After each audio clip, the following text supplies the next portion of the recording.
મોરબીના જેતપર ગામે ઉપવાસનો આજે 10મો દિવસ છે. ખેડૂતો આર પારની લડાઈ છે તે સરકાર સામે લડી રહ્યા છે. ક્યાંક વીજ કંપનીને લઈને વિરોધ દેખાડી રહ્યા છે, પોતાનો વળતર માટે માંગ કરી રહ્યા છે.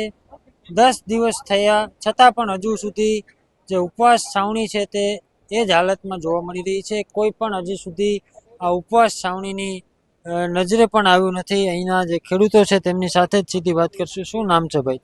મારું નામ જાકસણિયા હિરેન છે. હું જેતપરનો જ રહેવાસી છું. આજે આ ઉપવાસ આંદોલનને 10મો દિવસ છે, જે 10મો દિવસ આમ તો પૂર્ણ થઈ ગયો કહેવાય. આજે મોરબી સિરામિક એસોસિએશન, ટ્રેડિંગ વગેરે લોકોએ 1000+ ગાડીઓની રેલી કાઢી અને કમસે કમ દિવસમાં 1500 થી 2000 ખેડૂત મિત્રો આવ્યા છે છાવણીની મુલાકાત લેવા, સમર્થન દેવા. પણ હવે આ પીરિયડે પહોંચી ગયું છે આંદોલન કે આ પરાકાષ્ઠાનો અંત છે અમારી.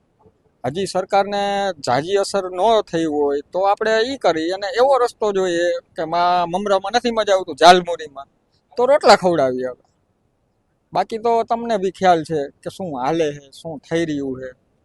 લોકશાહી તો એ તો જતી જ રહી, લગભગ 2014થી જતી રહી છે મારા ખ્યાલથી તો. અને આ કોંગ્રેસનું જે 1971 વાળાનું હમણાં 2 દિવસ પહેલા એક ગતકડું કર્યું, લોકશાહી હનન. તો મારા છોકરાઓ તો આ 2026નું હનન ભવિષ્યમાં જોશે કે લોકશાહી સાચી તો હવે હનન થાય, કે જે 1971 હતી કાંઈ નહોતી. ખેડૂત ધારે તો શું કરી શકે? ખેડૂત ધારે ને તો એનો અંત નથી, વિનાશ છે. એ સરકારને ખબર જ છે. ખેડૂત ધારે તો શું કરી શકે, પણ એને કેટલી હદ માપવી છે તો આપણે એમને મપાવી દઈએ. કેટલી હોય 20 થાય કરાવી દે. તમારું શું નામ? રાજુભાઈ તમારું શું નામ? કાનાભાઈ પટેલ, વાઘપર ગામથી આવી છીએ. અહીં 3 કિલોમીટર આગળ ગામ છે. શું કહેશો, અત્યારે જે રીતે આંદોલન જેતપરની અંદર 10 દિવસથી ચાલી રહ્યું છે, હજી અહીંયા કોઈ જોવાય ન થયું. ખેડૂતોની હાલત કેવી છે એ જોવા નથી. હવે તો ભાઈ હૈદ થાય છે કે આ ભૂખા છોકરા બેઠા છે, એને જોવા વાળા તો આવે છે પણ કોણીએ ગોર ચોટાડીને વહી જાય છે. એ કોણીએ ગોર ચોટાડવાનું બંધ કરો અને તમારો બાપ સાચા અન્નના દાતાર છે ને એને તમે ખાઈ એવા કરો. અને એ છોકરાઓને સામે હાલત તો જુઓ કે ગાંધીજી ને સરદાર પટેલ એ બધા છાવણીમાં બેઠા છે. એ બધા સામું જુઓ અને એની બાયડી છોકરા, નાના નાના છોકરાઓ ઘરે છે એની ઉપાધિ કરો. એ ઉપાધિ નથી કરતા. આને અન્ન ખવડાવવાનું ચાલુ કરો. એના માટે સરકાર આવા ગતકડા બંધ કરો ને સામે બેસી જાઓ છોકરાઓ સામે. જે અન્ન પેદા કરે છે, અન્નદાતા કહેવાય છે તેને, કે જે બધાયની ઘરે અન્ન પુગાડી અને બધાયનું પેટ ભરે છે, આજ એને પોતાની માંગ માટે ભૂખ્યું રહેવું પડે. આ તમે કેટલી હદ સુધી આને? ભૂખ્યું તો આ બધાને રાખવા જોઈએ. હકીકતમાં અમારા ખેડૂત સમજી જાય, 1 વર્ષ અનાજ બંધ કરી દઈ, પણ અમારી પોઝિશન જ એવી છે કે સહકારીના દેણા, ફ્લેટના દેણા, એ બધા દેણા હાટું થઈને અમે અન્ન તો ઉગાડવાનું બંધ ન કરી શકીએ. પણ એકવાર અન્ન બંધ કરી દઈએ ને તો આ બધાને ખબર પડે કોમ્પ્યુટરમાં કેમ અન્ન પેદા થાય અને કેમ ભૂખ્યું રહેવાય. એટલે એકવાર ભૂખા રાખવાનો જમાનો આવશે. જેની ઘરે કોમ્પ્યુટરમાં અનાજ ઉગતું હોય ને એકવાર કંઈ ટ્રાય કરી લ્યો. આ જેતપર ગામ વતી અમે આહવાન કરી આખા દેશને કે એકવાર કોમ્પ્યુટરમાં અન્ન દેખાડીને પેદા કરો. ચોક્કસથી બીજા પણ અન્ય ખેડૂતો છે. તમે કઈ રીતે જુઓ છો જેતપર ગામની જે એકતા છે એને તમે કઈ રીતે જુઓ? એકતામાં તો બહુ સરસ એકતા કહેવાય અમારા ગામની, કે ગમે ત્યારે હાકલ મારે ત્યારે બધા હાજર હોય છે. અને એથી વિશેષ કે આ વેજલપુરના સરપંચ રહ્યા, સરપંચે રાજીનામા મૂક્યા. કાલે સવારે આંદેણાવાળાએ જાહેરાત કરી છે કે અમે બોડી આખી રાજીનામું મૂકશું. એને ખૂબ ખૂબ ધન્યવાદ દેવાય કે ભાઈ રાજીનામું દઈને છાવણીને સમર્થન આપે તો બહુ સરસ કહેવાય ને એના માટે તો.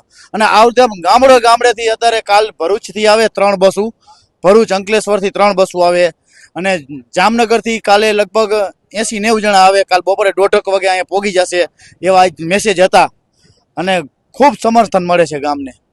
શું કહેશો, આજે 10 દિવસ થયા છે, હજી કોઈ ખેડૂતોના હાલ પૂછવા આવ્યું નથી. આગળ કેટલા દિવસ માટે આ લડત રાખવી જોઈએ, તમને શું લાગે? હવે તો 2-3 દિવસનો જ અંત આવી જવો જોઈએ. અંત ન આવે તો હવે તો કંઈક વધારે પાર્ટ 3 કરવાની ગણતરી છે. હવે કેવી રીતે કરી? હવે અમારા છાવણીના બધા જે ભૂખું પોસ ઉપર બેઠા એ કેવી રીતે કરવાનું? એમ કે મારો કાપો તો કાપો, બીજું શું હોય. જી ચોક્કસથી બીજા પણ અન્ય ખેડૂતો આપણી સાથે છે, તેમની સાથે વાત કરશું.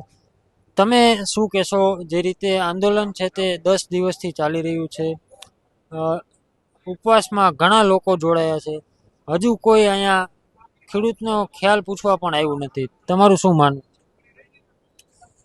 મારું નામ લાલજી વરમોરા, ગામ બાવરી, તાલુકો ધાંગધ્રા, જિલ્લો સુરેન્દ્રનગર. વ્યવસાયથી હું કોર્પોરેટ વર્લ્ડથી જોડાયેલો છું, ડાયમંડ વર્કર. છતાં કણબી હોવાથી મારે કોઈ પ્રમાણપત્ર આપવાની જરૂર નથી કે હું ખેડૂત પુત્ર છું અને ખેડૂતોના સમર્થનમાં આવ્યો છું. આજથી 25-30 વર્ષ પહેલાં જ્યારે સૌરાષ્ટ્રમાં પાણીઓની અછત હતી, એ સમયે ડાયમંડ ઉદ્યોગે જે રીતે આ જમીનોની જાળવણી કરી છે મજૂરી કરીને, એ સમયે અમે અમારા બાળકોના ભવિષ્યો માટે જે સરદાર સંસ્થાઓ માટે એક દિવસ માટે જે હીરા ઘસીને આપ્યા છે, એ કાંઈ તમારા બાપના પાનેતર હાટું નથી આપ્યા. આ જેટલી સંસ્થાઓ છે એ તાબડતોબ 24 કલાકમાં ઉપવાસ છાવણીને ટેકો જાહેર કરે, નહીં તો ક્યાંય તમારા મોઢા બતાવવા લાયક અમે ડાયમંડ વર્કર્સ તરફથી કોઈ યુનિયન લીડર નથી, પણ એક હીરાઘસુ હોવાના નાતે આટલું કાફી છે.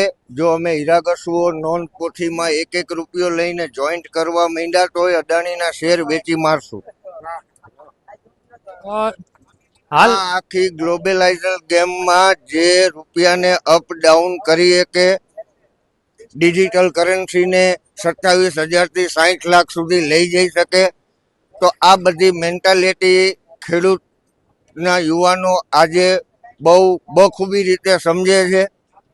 એટલે કોર્પોરેટ વર્લ્ડના આધાર ઉપર સરકાર ચલાવવી હોય તો એનું પરિણામ ભોગવવા માટે પણ તૈયાર રહેવું પડશે.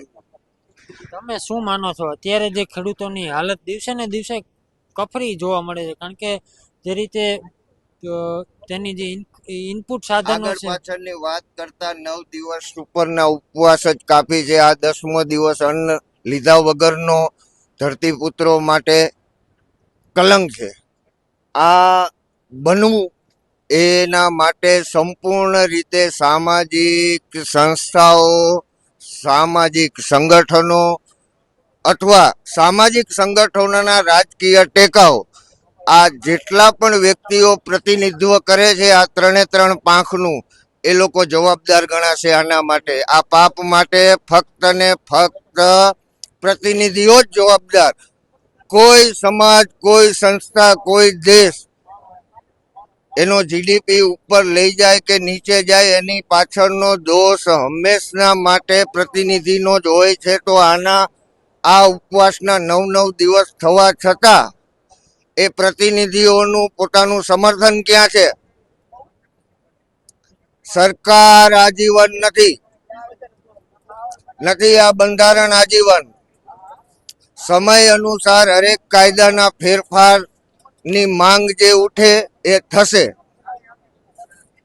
જય હિન્દ, વંદે મારો માતરમ. તમને પ્રશ્ન એ જ છે કે અત્યારે ખેડૂતને પોતાના હક માટે એટલું લડવું પડે છે, તો ખેડૂત એની આવનારી પેઢીને ખેતી કરાવશે?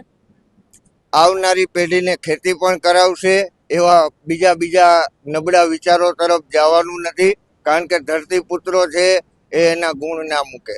આજે મારી પાસે જમીન નથી, 7,000 રૂપિયા મારા જે બેંક એકાઉન્ટમાં છે, આટલું જ કાફી છે આ કોર્પોરેટ વર્લ્ડની સામે આંખથી આંખ મિલાવી અને વાતથી વાત કરવાની કે તમારી ઊભે કરેલી લાઈન સિસ્ટમોમાં ક્યાંય લાલજી ભાવજી વરમોરાનો પરિવાર 40 વર્ષથી નથી ઉભો રહ્યો લાઈનમાં, અને આવનારા સમયમાં નહીં. જે ચોક્કસથી બીજા પણ આનાથી વિશેષ સમર્થન ખેડૂત છાવણીને ધરતીપુત્રોને આપવું પડે તો એ ખોટું પડે. જે ચોક્કસથી બીજા પણ અન્ય ખેડૂતો છે તેમની સાથે વાત કરશું. તમે શું કહેશો? કઈ રીતે આ જે 10 દિવસથી આંદોલન ચાલી રહ્યું છે, આગળના દિવસોની કઈ રીતે તૈયારી? આમ તો 10 દિવસ નહીં પણ 1 મહિનોથી આ ખેડૂત લડી રહ્યા છે, ગુજરાતના તમામ ખેડૂત. હવે હદ થઈ ગઈ છે. પાર્ટ 2માં અમે હવે 2-4 દી જ વાઇટ જોવાના, પછી પાર્ટ 3 આંદોલનની અમે આ કમિટી, આ ખેડૂત તમામ મળી સાથે મળીને કઈ રીતે એનો પ્લાન કરવો એ હવે અમે ટૂંક સમયમાં 2-4 દિવસમાં જ આ કમિટી અમારી નક્કી કરશે એટલે અમે પાર્ટ 3નું બહાર પાડશું. એ ચોક્કસથી જે રીતે મહિના દિવસથી જે વીજપોલનો વિરોધ જેતપર ગામની અંદર ચાલી રહ્યો છે એમાં છેલ્લા 10 દિવસથી ખેડૂતો છે તે અમરનાથ ઉપવાસ ઉપર બેઠા છે. ઉપવાસ છાવણી છે તે રાખી દેવામાં આવી છે.